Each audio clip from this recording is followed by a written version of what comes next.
engines. This one happens to be the 572 version. This is a square motor. It's a 4.5-inch stroke, 4.5-inch bore. And again, you know what was really funny? The running on the dyno was a square also. 747, 747 horsepower torque. That's phenomenal numbers. We got a beautiful EFI system on here from Phytech. That's an 800 horsepower system.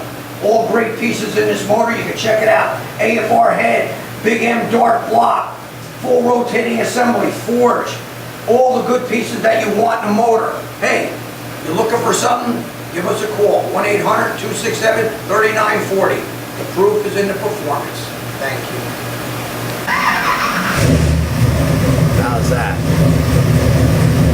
March kit will go on as soon as we take it off the dyno. All right.